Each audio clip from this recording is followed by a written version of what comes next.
अगला स्टेप क्या है, जहाजी आज्ञा पत्र प्राप्त करना। अब क्या है, जो हमारा एजेंट है, ठीक है, अब ये कहां पर है, मुंबई में, और मुंबई में क्या है, हमारा बंदरगाह है।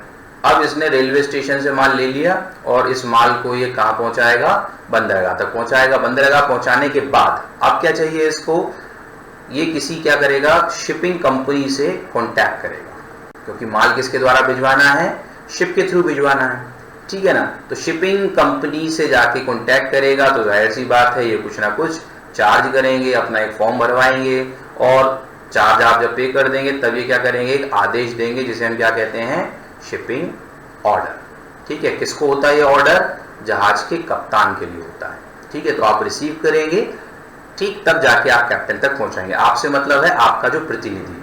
तो देखिए जरा पढ़ते हैं इसके बारे में क्या लिखा है। नरेश योगेश एंड ब्रदर्स से संदेश मिलने पर प्रेषक प्रतिनिधि रेलवे स्टेशन से या ट्रक कंपनी से बिल्टी की सहायता से माल छुड़ाएंगे। तत्पश्चात वे जहाजी कंपनी से जहाज द्वारा माल भेजने के लिए व्यवस्था करेगा।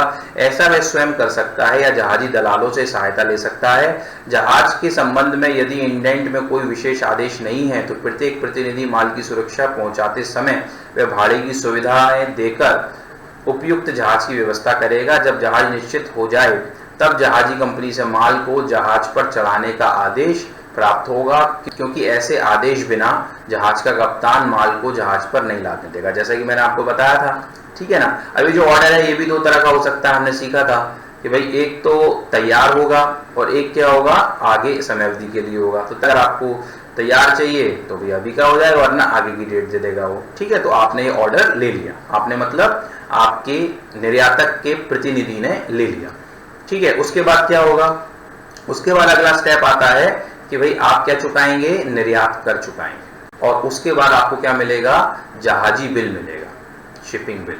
शिपिंग बिल कौन देगा आपको, शिपिंग बिल देगा आपको जो भी निर्यात का ऑफिसर होगा, वो इस बात की पुष्टि करेगा कि आपने निर्यात कर का भुगतान कर दिया कि नहीं कर दिया। वैसे कई तरह के माल पर निर्यात कर नहीं चुकाना होता है, लेकिन अगर आप ऐसे माल में डील कर रहे हैं जिस पे चुकाना है तो आपको चुकाना पड़ेगा, लेकिन फिर भी आपको ये प्रोफॉर्मा भरना पड़ेगा, ठीक है, जिसमें ये डिसाइड होगा कि भाई आपका जो माल है उस पर कर दे है या नहीं है, ठीक है।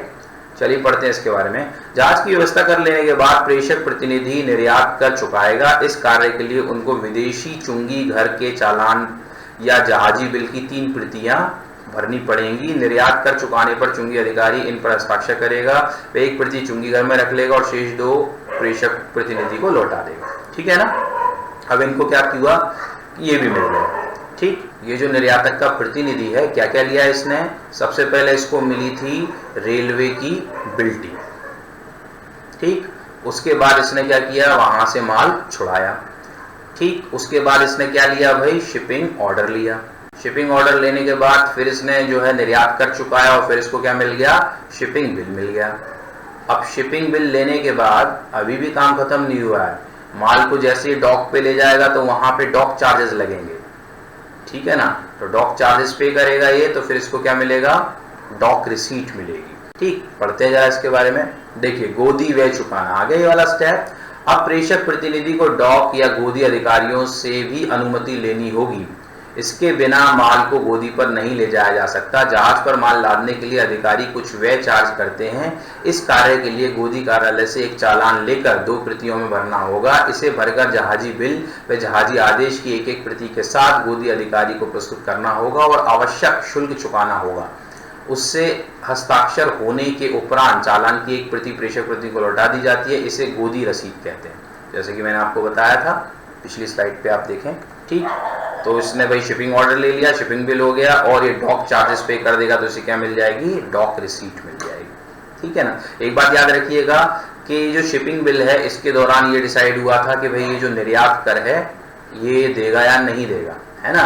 अगर दे उस माल पे तो देगा, और अगर नहीं है तो फिर नहीं देगा, लेकिन ये तो देना पड़ेगा, ठीक है ना, क्योंकि माल को वहां पे रखने की कॉस्ट जरूर है, ठीक।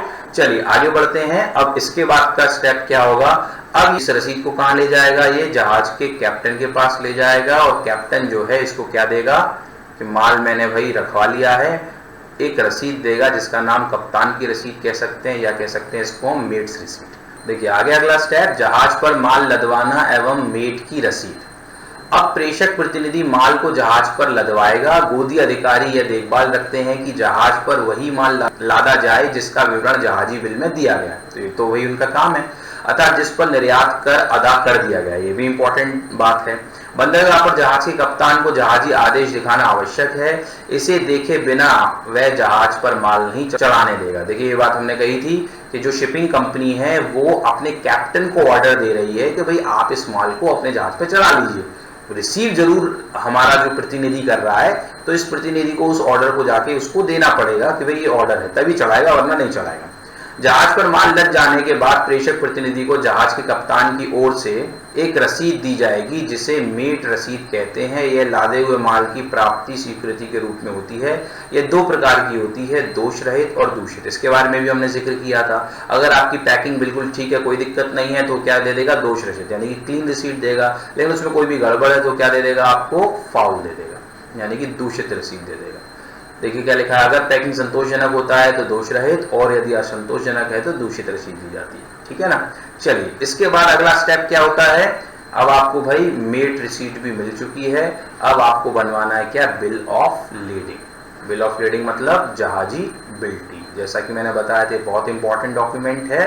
ठीक है, माल का अधिकार पत्र सही मायने में यही है जिसे कहते हैं हम टाइटल ऑफ गुड्स। ठीक है ना। तो जहाजी बिल्टी बनवाना। कप्तान की रसीद पाने के पश्चात प्रेषक प्रतिनिधि पुनः जहाजी कंपनी के कार्यालय में जाएगा। वहां जहाजी बिल्टी का फॉर्म भरकर कप्तान की रसीद के साथ ₹1 का राजस्व टिकट लगाकर दे देना चाहिए। यदि किराया पेशगी देना है तो प्रेषक प्रतिनिधि को चाहिए कि उसको अदा कर दे। यदि अधिक मात्रा में माल भेजना है तो पूरे जहाज को किराए पर ले लिया जाता है और ऐसी दशा में पूरे जहाज के ठेके के लिए जो प्रतिज्ञा पत्र देना होता है उसे चार्टर पार्टी कहते हैं। अब यहाँ भी दो बातें हमने सीखी थी आयात प्रणाली के दौरान कि अगर आप पूरा जहाज बुक कर रहे हैं तो उसके लिए जो आपको प्रपत्र मिलेगा वो क्या है, चार्टर पार्टी। ठीक है, पूरा जहाज बुक करेंगे। और अगर पूरा जहाज बुक नहीं करेंगे तो फिर जो आपका ऑर्डिनरी बिल ऑफ लेडिंग होगा वही आपको मिलेगा। ठीक है, लेकिन इस चार्टर पार्टी के साथ बिल ऑफ लेडिंग भी लगाना जरूरी है। ओके, तो ये आप याद रखिएगा। चलिए अगला स्टेप क्या है, अब सब कुछ हो गया। अब क्या बात आती है, अब आती है बात बीमा की, इंश्योरेंस। क्योंकि माल रास्ते से जाएगा तो इंश्योरेंस होना उसका जरूरी है। पढ़ते जरा इसके बारे में। जहाजी बिल्टी मिल जाने के बाद प्रेषक प्रतिनिधि को माल का बीमा कराने की व्यवस्था करनी चाहिए। बीमा का कार्य वह या तो स्वयं किसी बीमा कंपनी से बात करके या किसी बीमा के दलाल द्वारा कर सकता है। जहाजी बिल्टी को देखकर बीमा कंपनी उचित कार्रवाई कर देगी और आवश्यक प्रीमियम लेकर सामुद्रिक बीमा पत्र दे देगी, तो इंश्योरेंस पॉलिसी मिल जाएगी। यहाँ जानना आवश्यक है कि प्रेषक प्रतिनिधि को माल के मूल्य में 10% अधिक जोड़कर जो रकम आवे उसका बीमा कराना चाहिए।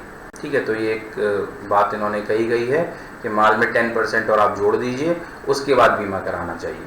ठीक है, तो अब देखिए ये जो हमारा प्रतिनिधि है ये बहुत सारे खर्चे कर रहा है, तो ये सारे खर्चे और प्लस अपना कमीशन किससे वसूलेगा, जो भी हमारा निर्यातक है उसको क्या कर देगा, ये अपना बिल बना के भेज देगा, भाई मेरा ये पेमेंट कर दीजिए, चेक के माध्यम से, ऑनलाइन माध्यम से। ठीक है, उसको पेमेंट कर दिया जाएगा। ठीक, अब क्या है, निर्यात प्रतिनिधि को सूचना। ये एक्चुअली थोड़ा सा गड़बड़ लिखा हुआ है, निर्यात प्रतिनिधि को सूचना ही, इसको ये कर देते हैं निर्यात प्रतिनिधि से सूचना, इंफॉर्मेशन फ्रॉम एक्सपोर्ट रिप्रेजेंटेटिव। यानी कि जो हमारा निर्यातक है इसको क्या मिलेगी, इंफॉर्मेशन मिलेगी ना। ठीक है, कि भाई मैंने सारा काम कर दिया है। इन सब कार्यवाहियों के पश्चात प्रेषक प्रतिनिधि एक लेख बनाएगा जिसमें उनके सब खर्चों और कमीशन का विवरण होगा, जो मैं भी आपसे बात कह रहा था, जो भी खर्चे इसने किए, ठीक है, वो सब लिख देगा और कमीशन वगैरह लिख देगा। फिर वह उस लेख को जहाजी चालान, बीमे की रसीद आदि कागज पत्रों के साथ नत्थी कर नरेश योगेशन ब्रदर्स फतेहगढ़ को डाक द्वारा भेज देगा, जो उसके बिल का भुगतान कर देंगे। ठीक है, चलिए आगे बढ़ते हैं। ठीक, अब क्या हुआ भाई, हमारा जो निर्यातक था उसको इस बात की इंफॉर्मेशन मिल गई है कि हमारा माल जो है वो लोड हो चुका है, इंश्योरेंस भी उसका हो चुका है और जो भी खर्चे जो हमारे प्रतिनिधि ने किए हैं हमने उसका भुगतान भी कर दिया है। अब वो क्या करेगा, अब वो बीजक तैयार करेगा, क्योंकि माल तो गया। अब ये बीजक, यानी कि बीजक सही मायने में क्या होता है, माल का बिल होता है। ठीक है, जिसमें सारी डिटेल होती है, तो वो तैयार करेगा और इसको भी भिजवाएगा। किसको भिजवाएगा, आयातक को भिजवाएगा। प्रेषक प्रतिनिधि की सूचना पाने के पश्चात निर्यातकर्ता भेजे गए माल का बीजक तैयार करेंगे। साधारणतः बीजक की 2-3 प्रतियां तैयार की जाती हैं। माल अमेरिकन देशों को भेजा जाता है तो व्यापार दूत से प्रमाणित बीजक की आवश्यकता पड़ती है। अब देखिए बीजक हमने तैयार कर लिया, इस बीजक को हमको प्रमाणित भी करवाना पड़ेगा। कुछ देश जैसे कि अमेरिका के देश इसको प्रमाणित मानते हैं। प्रमाणित कौन करेगा?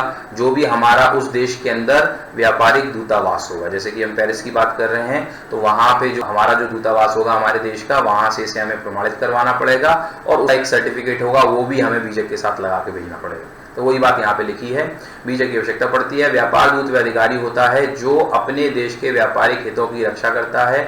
इसके द्वारा प्रमाणित बीजक बनवाने के लिए बीजक के 3 फॉर्म मंगवाने पड़ते हैं, जिनमें कि माल का पूर्ण विवरण देना पड़ता है। वहां के अधिकारियों के सामने यह घोषणा करनी पड़ती है कि उनके सारे कथन सच हैं। ऐसी घोषणा के बाद ही व्यापार दूत उन पर अपने हस्ताक्षर कर देता है और बीजक की 2 प्रतियां अपने पास रखकर शेष 1 प्रति निर्यातकर्ता को दे देता है। ऐसे बीजक को व्यापार दूत द्वारा प्रमाणित बीजक यानी कि इनवॉइस सर्टिफाइड बाय कंसुलर, ठीक। यदि कोई देश ब्रिटिश साम्राज्य में होता है तो चुंगी में कमी कराने के लिए मूल स्थान का प्रमाण पत्र। अब देखिए ब्रिटिश की बात इन्होंने कह दिया, कुछ और भी देश हो सकते हैं, वो एक प्रमाण पत्र और मांग सकते हैं। वो क्या मांग सकते हैं कि आपका स्वनिर्माण आपने किया यानी कि सर्टिफिकेट ऑफ ओरिजिन, वो ये भी मांग लेंगे, ठीक है। तो इससे क्या होगा, उनको रियायत मिल जाएगी, ठीक। जो भी हमारा आयातक होगा उसको रियायत मिल जाएगी अपने देश के टैक्सेस में, ठीक। तो मूल स्थान का प्रमाण पत्र भी मांग लेते हैं, तो ये भी आपको तैयार करवा देना पड़ेगा, या आपके ही देश से तैयार होगा, ठीक है। इसका वर्णन हम पीछे दे चुके हैं, इन्होंने भी कह दिया है। पेरिस को माल भेजने में ना तो व्यापार दूत द्वारा प्रमाणित बीजक की आवश्यकता पड़ेगी और ना उद्गम के प्रमाण पत्र की। तो यहाँ जो उदाहरण दिया गया उसमें इन दोनों डॉक्यूमेंट की आवश्यकता नहीं है, ठीक है। लेकिन जिन कंट्रीज में इसकी रिक्वायरमेंट है वहां के लिए हमें बनाना पड़ेगा। इस संदर्भ में आपको सजेस्ट करूंगा जो हमारा आयात प्रणाली वाला वीडियो उसको जरूर देखें, वहां से आपको इसके बारे में और डिटेल्स मिल जाएंगी, लिंक ऊपर है। नेक्स्ट स्टेप की तरफ बढ़ते हैं। अगला स्टेप है बैंक द्वारा भुगतान की व्यवस्था करना, ठीक है ना।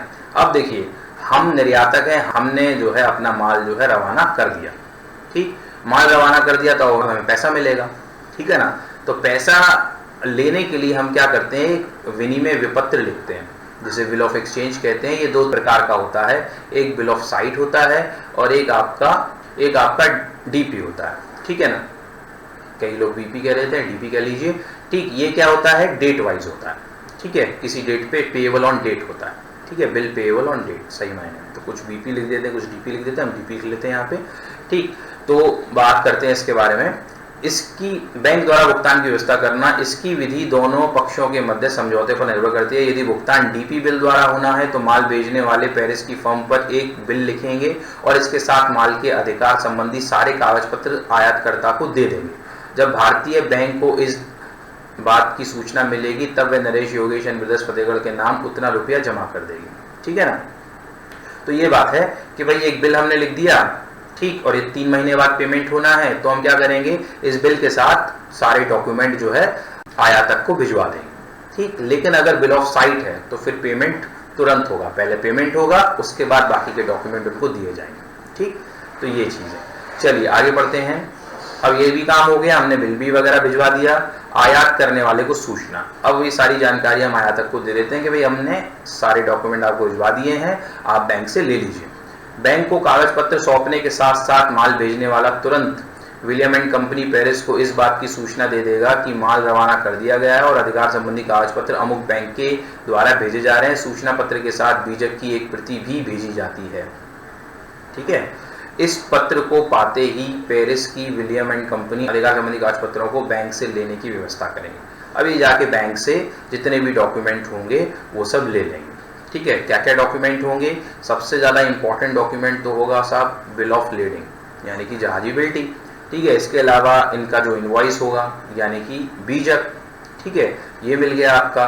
और क्या चाहिए आपको, और एक बिल होगा आपका इसके साथ। मेन तो यही चीज़ है, ठीक। बाकी कुछ डॉक्यूमेंट रिक्वायर्ड होंगे वो भी भेज दिए जाएंगे, बट ये 3 डॉक्यूमेंट ज़रूर मिलेंगे, ठीक है। जिसमें कि सबसे ज़्यादा ज़रूरी कौन है, इनवॉइस भी बाद में भेजने कोई दिक्कत नहीं है, बिल का पेमेंट भी बाद में हो जाए लेकिन बिल भेजा जरूर जाता है, लेकिन ये सबसे ज़्यादा इंपॉर्टेंट है क्योंकि इसी के माध्यम से माल छुड़वाया जाएगा और आप तक पहुँचेगा, आप तक यानी आयातक तक पहुँचेगा, ठीक है। तो इस तरीके से पूरा प्रोसेस जो है कंप्लीट होता है। यहाँ पे देखिए इन्होंने बताया मेन डॉक्यूमेंट जो है एक्सपोर्ट प्रोसीजर में कौन कौन से इस्तेमाल होते हैं।